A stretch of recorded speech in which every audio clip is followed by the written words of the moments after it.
오늘 살펴볼 말씀은 출애굽기 20장 13절 먼저 주보의 구역 및 가정예배 순서지에 나와 있는 본문 함께 복창하십니다. 옆에 주보 참고하셔서 성경책은 마태복음 5장 열어놓으시고요. 출애굽기 20장 13절 본문 시작. 살인하지 말라. 자, 마태복음 5장 21절.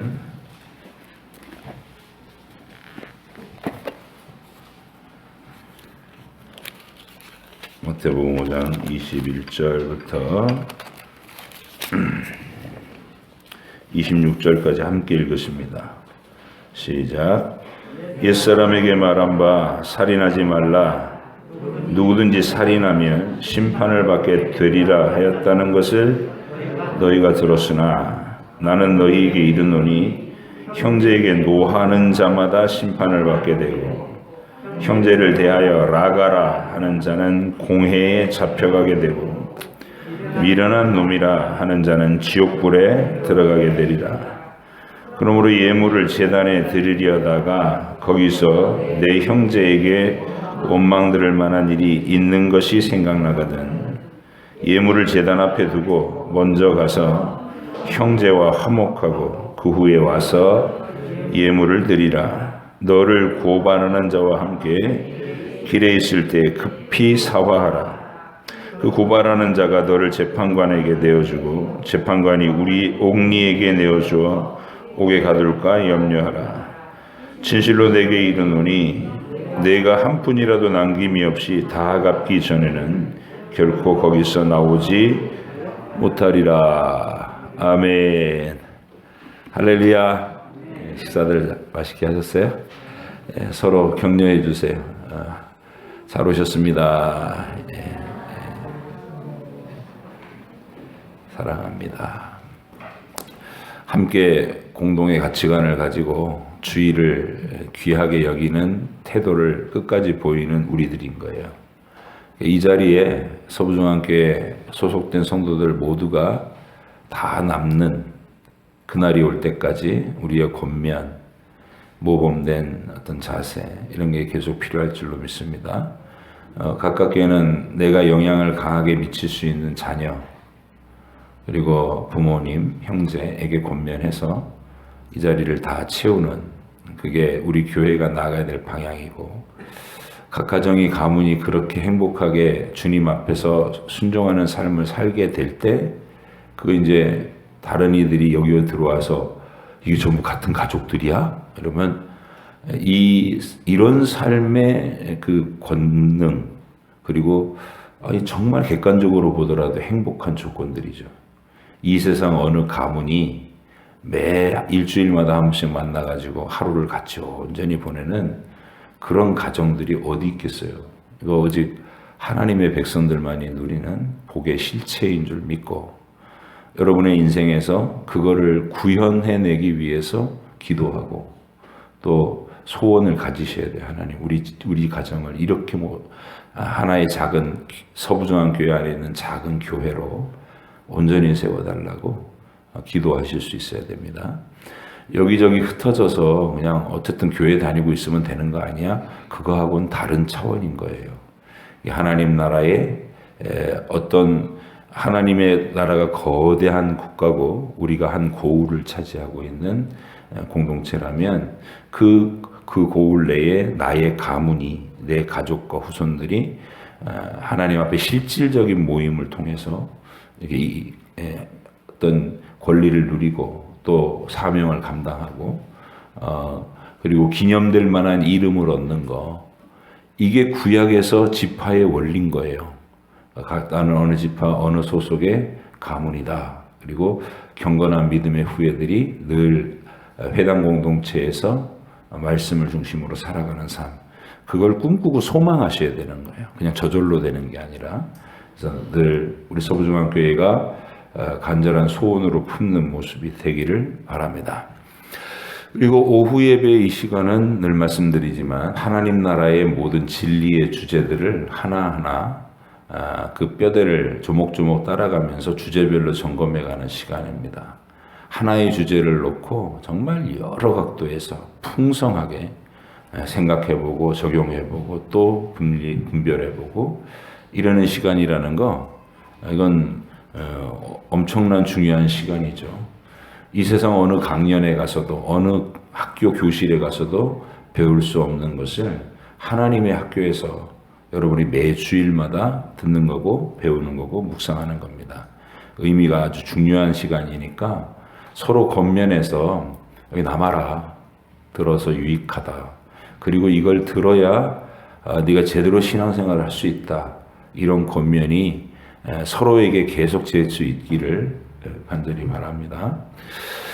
기독교의 핵심 진리는 사도신경과 그다음에 십계명을 통해서 표현된 하나님의 거룩하고 완전한 성품에서 나오는 명령들, 그리고 예수님이 기도문으로 밝혀주신 하나님 나라의 비전, 이 방향으로 하나님 나라는 진행되고 완성되어야 한다라고 하는 하나님 나라의 비전, 이렇게 된 거예요. 사도신경은 우리 신앙의 가장 기초가 되는 토대, 기둥과 터. 십계명은 하나님이 원래 참된 인간을 만드셨을 때 요구하셨던 완전한 의가 무엇인지 알아야 우리가 얼만큼 거기서 멀리 떨어져 있는가를 알게 되고 왜 예수님이 그렇게 절실한가가 알게 되는 그런 의미의 십계명. 그리고 구원받은 사람이 함께 하나님의 영원한 계획 속에서 지향해 나가야 되는 거룩하고 원대한 목적은 그리스도 안에서 온 우주와 만물이 통일되는 그 새하늘과 새 땅의 비전이다. 이게 기독교 진리의 핵심 요체예요. 그 얘기를 이제 그 중에서 우리 이제 십계명의 6번째 계명에 도달했어요. 살인하지 말지니라. 그래서 옛날에 유대인들은 나는 칼로 사람 안 죽였으니까 이 계명 지켰어, 이렇게 생각하고 자기네들이 적어도 살인하지 말지니라에 대해서는 의롭다고 생각한 거예요. 난 누구를 안 죽였으니까 의롭다. 근데 과연 의로우냐라는 것이죠. 우리 주님이 적용하신 마태복음 5장의 산상수훈의 적용은 형제를 미워하는 자마다 이미 살인했다라고 얘기해요. 이건 그냥 관념의 얘기가 아니라 사실의 얘기입니다. 하나님이 원하시는 것이 진정으로 뭐냐. 제목이 하나님이 금하시는 살인이란 이랬습니다. 그리고 오늘 원래의 제목은 육계명은 무엇을 요구하는 건가. 살인하지 말라는 명령이 사람 죽이지 말라는 단순한 그 명령에서 끝나는 건가 라는 얘기를 우리가 함께 나눠보도록 하겠습니다. 하나님이 처음 사람을 창조하실 때는 하나님의 형상을 따라서 지으셨다, 이렇게 말씀드렸죠. 하나님은 우리가 생각하는 숫자로서의 단일신이 아닙니다. 우리가 한 분 하나님이라고 하는 것은 성부, 성자, 성령께서 정말 조금치도 다른 어떤 요소가 없이 하나된 일치, 하나된 마음, 완전한 연합, 서로를 영원히 기뻐하시는 그 사랑, 이런 걸 두고 하나 됐다라고 얘기하는 거지 숫자로 한 분이다 이 얘기 아니에요. 숫자로 한 분을 얘기하는 거는 단일신이라 그래가지고 저 이슬람의 알라, 또 유대교의 유대교에서 얘기하고 있는 자기들이 잘못 이해한 여호와, 그들의 생각이 단일신이에요. 근데 성경에서 자기를 소개하신 하나님은 나는 성부와 성자와 성령으로 존재하되 셋이서 뭐 의논해야 되고 셋이서 각자의 생각이 달라 서로 보충하고 보완하고 그런 관계가 아니에요. 그럼 삼신론이죠. 세 분의 신이에요. 우린 세 분의 신이 아니고 제일 쉽게 이해되는 거는 완전한 동그라미를 상상을 했는데 그 완전한 동그라미가 한 번, 두 번, 세 번. 그래서 어떻게 여러 번 겹쳐도 여전히 하나이신. 그래서 서로 안에 내재하시고 상호 순환하시고 교통하시고 영원히 서로 안에 침투하시고, 침투라는 말은 우리 인간의 사랑으로 얘기하면 서로에게 속하기 위해서 막 열정적으로 나만 사랑해? 나만 사랑해? 이렇게 확인하는 그 열정적인 그 마음에 들어가는 거, 상대방 속에 들어가고 싶어하는, 그게 상호 침투예요. 그리고 상호 순환이고, 상호 내주라는 것은 성령님을 만나면 성령님을 통해서 성부, 성자도 같이 만나는 거고, 성부를 부르면 그 안에 성자, 성령도 같이 만나고, 성자 안에 성부와 성령도 함께 만날 수 있는, 영원히 한 분으로 연합하여 계신 사랑. 그게 하나님의 존재의 비밀이고 하나님 형상의 비밀이에요.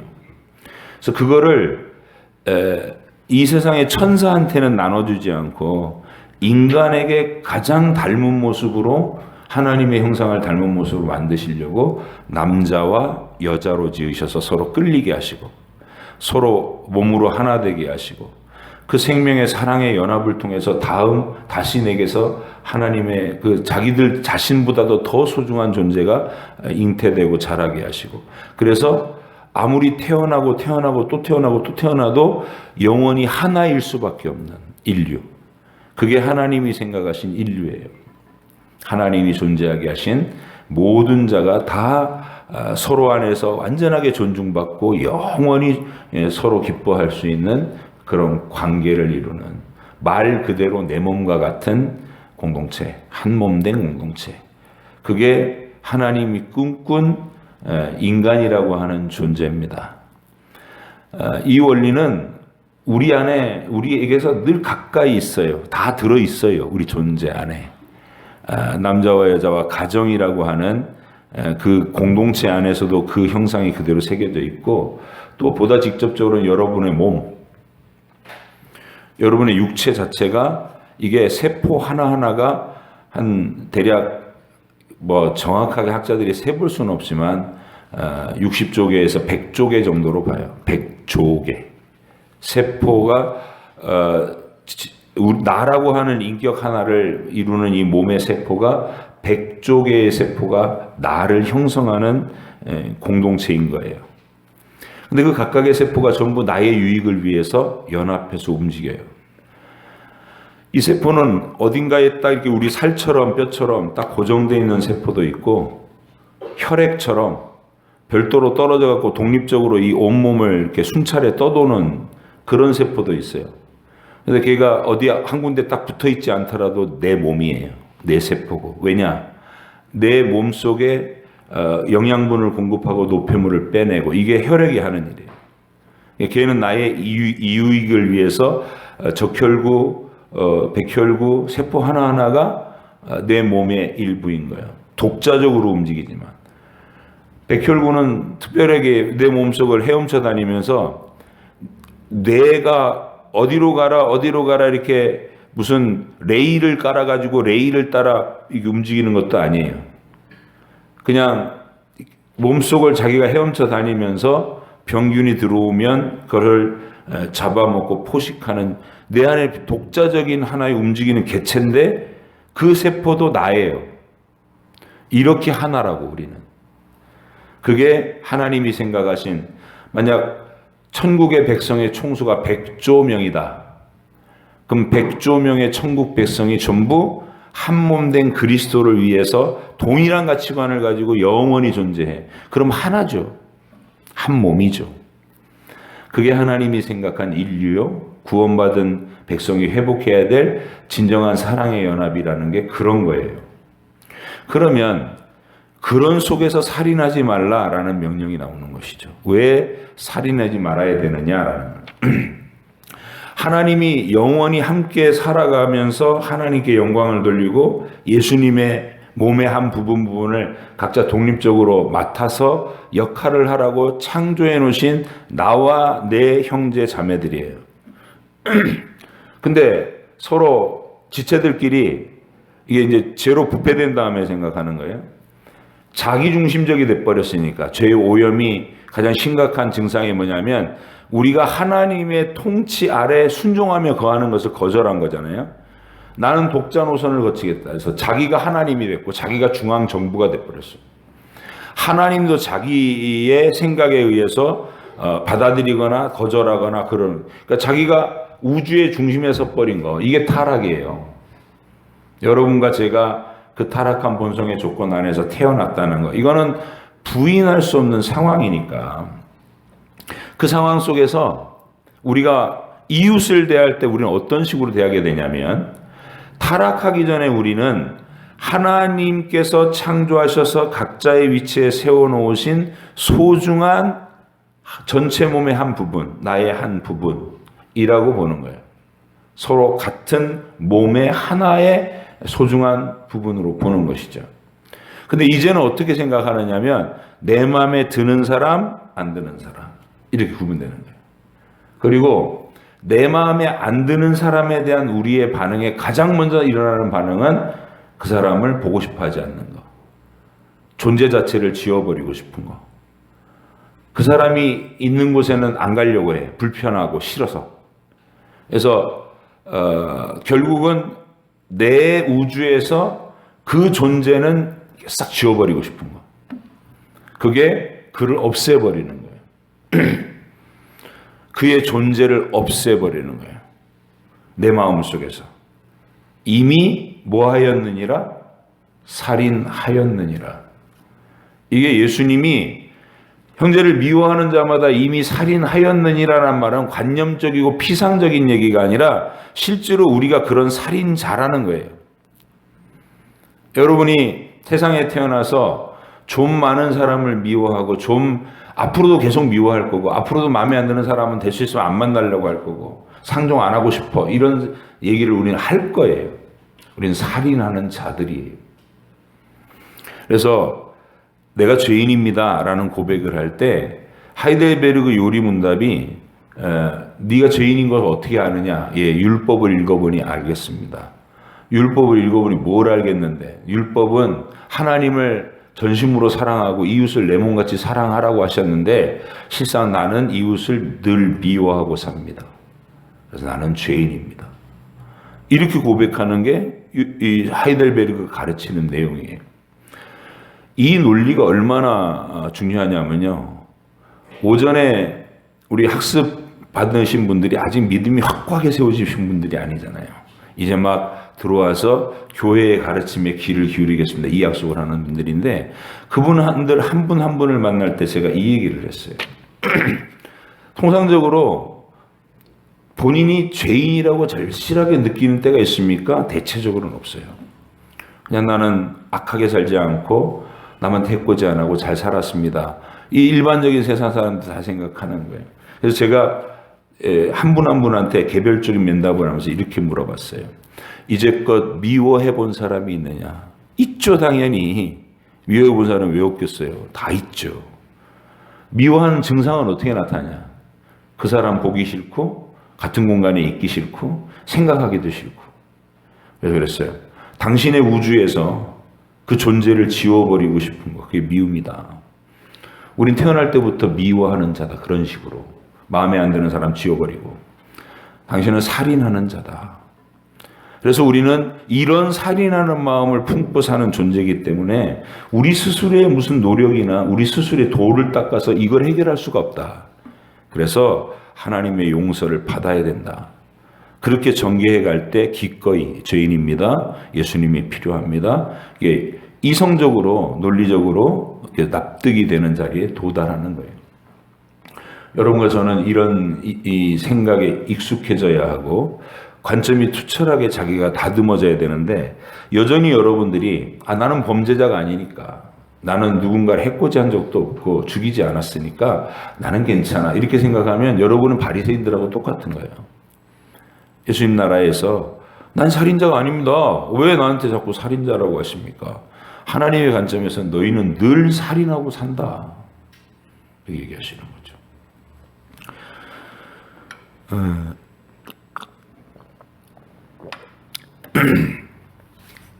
살인자가 되느냐 아니면 평범한 삶을 사느냐는 여러분의 도덕적인 수준에 따라서 나는 도덕적으로 높은 고상한 삶을 사니까 살인자가 아니고 저 감옥에 들어가 있는 연쇄살인범 같은 사람 그런 사람이 살인자다. 그렇게 생각하시죠? 김정은 같은 사람이 자기 고모부인가요? 고모부 장성택을 처형할 때도 여러분 김정은이가 여러분들보다 훨씬 막 마귀 같은 놈이라서 그렇게 하는 것 같아요? 여러분도 그런 자리에 그런 권력을 쥐고 자기 권력을 지키려고 하는데 권위에 도전하거나 그 사람이 어떤 회의석상에서 절대 존엄이라고 하는 권위를 내세우고 백성들 앞에 그렇게 나섰는데 고모부라는 사람이 앞에서 꾹뻑뻑 졸고 있거나 자기가 뭔 말을 했는데 자꾸 토를 달거나 그러면 권위가 깎인다고 생각하고 그게 나중에 빈미가 돼서 인민들 전체가 나를 묵살하면 어떡하지 공포심이 밀려오면 자기 손에 죽이고 살릴 고난이 있을 때 어떡하시겠어요 여러분? 여러분이면 안 그러겠어요? 여러분도 한다고. 그래서 누구를 죽였느냐 살렸느냐 하는 부분에서 나는 누구를 살인자냐 아니냐 이 부분은요 서로 논할 개체가 아닌 거예요. 아담의 자손은 누구라도 그런 자리, 그런 고난, 그런 위치, 그런 상황에 빠지면 다 다른 사람의 생명을 가차없이 뺏는 존재인 거예요. 수긍하십니까?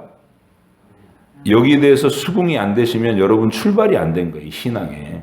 그래서 예수님이 미워하는 자마다 이미 살인하였느니라. 그리고 이 살인하였느니라에 대한 말이 실질적으로 여러분에게 애통한 회개의 말로 나와야 돼요. 하나님 형제를 미워한다는 건 진짜 죽이는 거군요, 그 사람을. 그리고 내 자아의 만족과 내 고집대로 사는 것은 하나님 앞에 대단한 살인하는 죄요 불경한 죄이군요 라는 것을 시인하는 사람, 그 사람이 믿는 사람입니다. 어떤 사람이 그러면 좋은 사람이냐? 첫째는 나는 착하게 살았어요 이러는 사람은 경계해야 돼요. 오늘은 착했지만 네가 너 절대적으로 다른 사람의 것을 뺏지 않으면 네가 먹을 게 없고 다른 사람을 제거하지 않으면 네가 나갈 진로가 막히고 그럼 너 어떡할래 그때? 그때 아무도 장담 못해요. 그래서 우리는 자기 착한 것 같고 내세우는 사람은 신뢰할 수 없어요. 그럼 어떤 사람을 신뢰하냐? 저는 죄인인 것을 시인합니다. 그리고 이런 죄인들을 그냥 다 풀어놓으면 이 세상이 지옥이 되기 때문에 하나님의 통치를 받는 것이 합당한 진리의 길입니다. 나는 하나님의 지배를 받겠습니다. 이 고백 속에 거하는 사람들을 신뢰할 수 있는 거예요. 다윗처럼 되겠죠, 그러면. 예? 다윗처럼 죽일 수 있는 기회가 몇 번씩이나 자기 앞에 벌어져도 하나님이 세우신 권이기 때문에 나는 손댈 수 없다. 이래야 상대방의 생명이 보존되는 거예요. 자기가 심판의 권한을 행사할 수 없는 존재라는 것을 기꺼이 받아들인 사람. 아멘이십니까? 저와 여러분에게는 남을 심판할 권세가 있어요, 없어요? 없어요. 우린 피조물이에요. 다른 사람을 심판하고 정죄하고 끊어버릴 수 있는 권한은 우리에게는 없습니다. 그래서 아버지 손에 있는 거예요, 하나님께. 그거를 시인하는 사람들이 살인하지 않는 사람입니다. 그래서 여러분 지난 고난주간에 우리 다윗을 계속 봤잖아요. 제가 그때 계속 강조한 게 뭐냐면 어찌 보면 굉장히 우유부단해 보이는 다윗의 태도.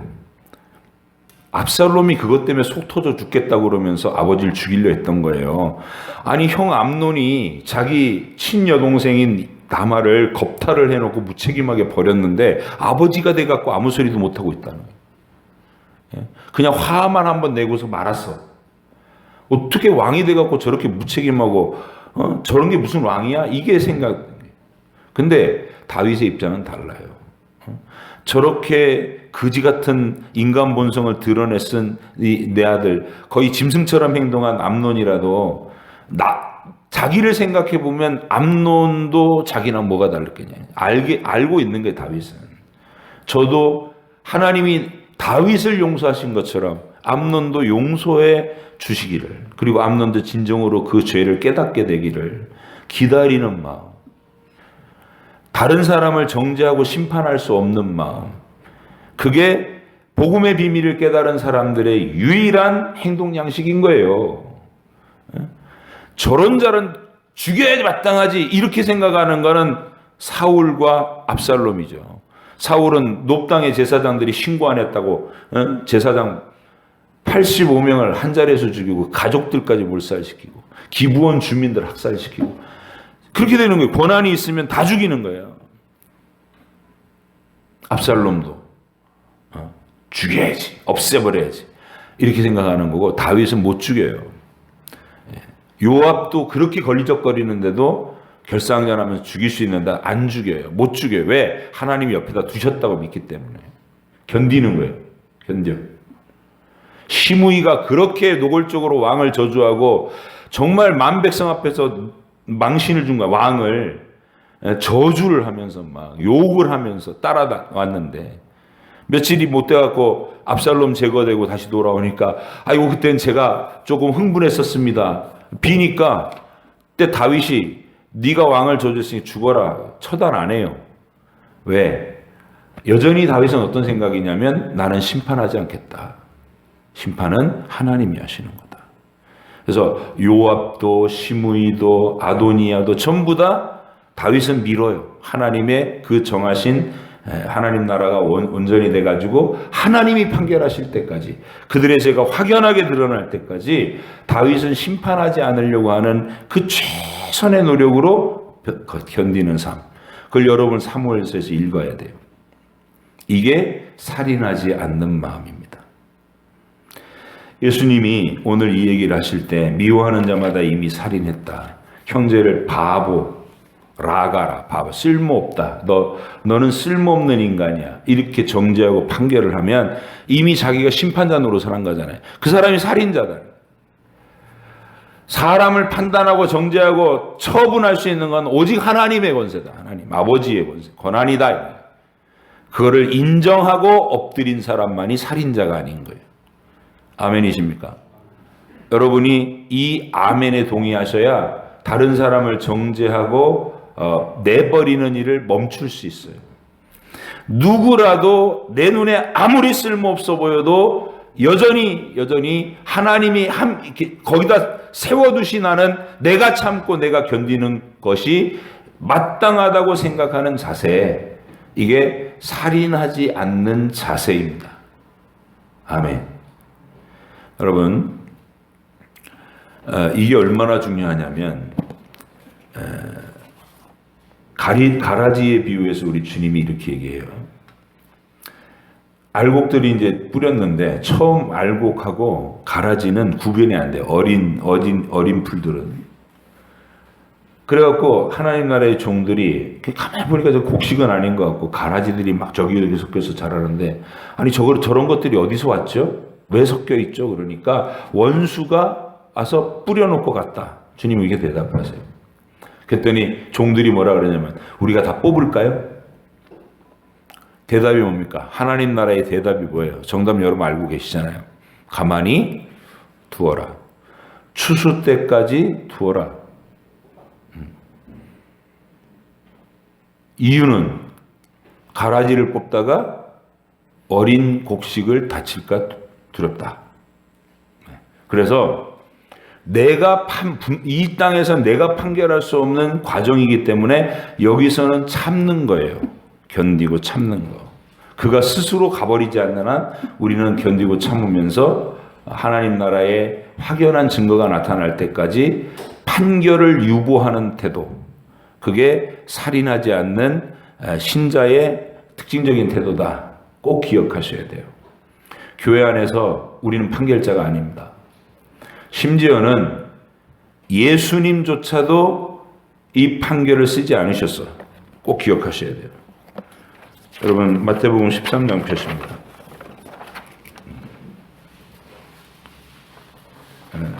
가라지 비유는 봤으니까 요한복음 12장으로 가시죠. 요한복음 12장 46절. 요한복음 12장 46절.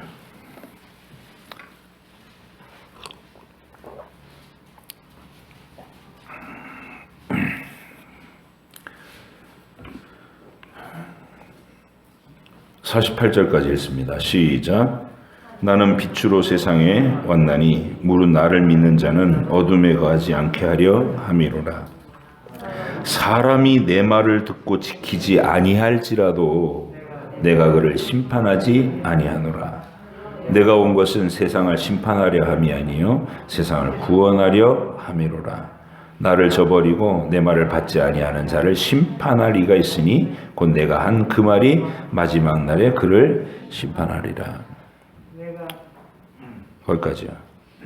여러분, 주님의 이 말이 피상적인 얘기입니까? 아니면 예수님이 실제로 그렇게 살아갔던 생생한 예수님 현실의 얘기입니까?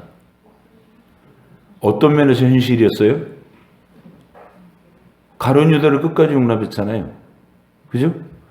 가룟 유다가 자기를 팔자라는 거 아셨어요? 모르셨어요? 그 가짜라는 거 아셨어요? 모르셨어요? 그 말이에요, 지금. 응? 사람이 내 말을 듣고 지키지 아니할지라도 내가 그를 심판하지 아니하노니. 왜? 나는 심판하러 온 게 아니고 구원하러 왔기 때문이다. 심판하실 이는 내 아버지시다. 아멘. 3년 내내 그가 가짜라는 걸 알아요. 그가 뒷구녕에서 계속 돈을 빼가고 이런 불의한 일을 행한다는 것도 아셔요. 주님이 드러낸 문제 삼고 너 나가. 그렇지 않으셨다는 것은 하나님 나라의 교회가 그런 것이라는 거예요. 견디고 용납하고 기다리고 하나님의 심판이 드러날 때까지 인내하고. 소부중앙교회 안에 수많은 비효율이 빚어지더라도 우리는 이 원리를 지키는 것이 우리의 거룩한 의무요 또 가장 교회다워지는 모습이다라는 것을 잊지 마시기 바랍니다. 서로를 참아내면서 하나님 나라의 판결은 오직 주님이 다시 오실 때 그 심판의 권세로만 하신다. 지금은 은혜의 날이고 구원받을 날이고 참고 기다리는 날이다. 이 사실을 잊지 마시고, 그래서 이 원리 안에 충실히 거하는 것이 좁은 길이에요. 뭔가 속 시원하게 처리해서 탁 해결해버리면 얼마나 속이 시원하겠어요. 그런데 속이 시원하지 않아도 답답하게 앞으로 얼마나 더 이런 핍박이 계속될지, 얼마나 더 이런 갈등 관계가 계속 불편함이 계속 빚어질지를 몰라도 하나님이 판결하실 때까지 내가 견딘다. 이것이 하나님 나라의 원리를 알았던 사람들의 살아가던 방식이었다. 다윗도 그랬고 예수님도 그랬고 사도들도 그랬다. 사도 바울은 한때 선명해지기를 원했어요. 1차 선교 여행을 가지고, 그건 사도 바울의 천성적인 성품이죠. 죄성이기도 하고 특징이기도 하고. 주의 위대한 복음의 사명을 받아갖고 이제 지금 세계 선교의 첫 발을 내들고 1차 선교 여행을 나섰는데, 그 선교팀의 팀원이었던 마가라는 이 청년이 부잣집 도련님이라서 철이 없어가지고 선교 여행이 좀 힘들다고 중간에 휙 무책임하게 가버린 걸 바울이 용납이 안 되는 거예요. 저런 인간을 다시는 선교팀에 넣으면 안 된다. 그래서 바나바하고 의견 충돌이 되잖아요. 난 못 받아들이겠다. 그래서 바나바하고 갈라서기까지 했지만 결국 초대교회에서 누구 말이 열매로 맺었어요? 누구 말이 현실이 됐어요? 바나바 말이 현실이 됐잖아요. 기회를 줘야 된다. 부족한 모습이 있어도 우리는 하나님 나라에서 끊임없이 기회를 줘야 된다. 바나바가 그렇게 권면했는데 바울이 그날을 듣지 않다가. 근데 여러분, 마가 요한이 없었으면 그 철딱서니 요한이 헬라어 공부를 잘했고, 헬라어를 잘했고, 또 이 문장 솜씨가 뛰어났고, 그래서 막 아직 예수님 얘기가 이렇게 복음서로 정착이 안 돼갖고 이 말도 떠들고 저 말도 떠들고 막 과장된 얘기가 막 떠돌아다니고 이럴 때 베드로가 설명해주는 예수님 이야기를 듣고 딱 줄거리를 잡아서 가장 핵심적인 얘기가 뭐냐라고 기록을 쫙 해나간 게 마가복음이에요.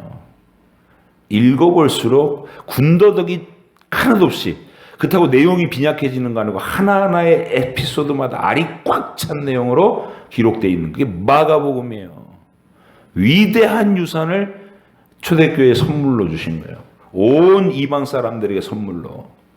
예수님의 직접 제자였던 마태 같은 사람조차도, 요한 같은 사람조차도 어떻게 써볼 염두도 못 내고 있다가 마가가 이 작품을 딱 내놓자마자 그것을 참고 삼아서 자기가 또 유대인들을 위한 복음서를 설정. 그 정도의 위대한 역할을 했어요. 하나님 나라에 쓰임이 있더라. 사도 바울이 뒤늦게 그걸 깨닫고 디모데한테 그런 편지를 보내요. 마가를 내게로 데리고 오라. 그가 내일에 유익하니라. 네. 결론은 그렇게 났어요. 여러분, 저와 여러분 판결자가 되서는 안 됩니다. 심판자가 되서는 안 되고 하나님 나라의 은혜로우심을 항상 드러내시고 내가 매일 용서가 필요하듯이 다른 사람을 끊임없이 용서하시면서 이 살인하지 말지니라의 계명을 순종해 나가시는 복된 여러분 되시기를 축복합니다. 기도하겠습니다.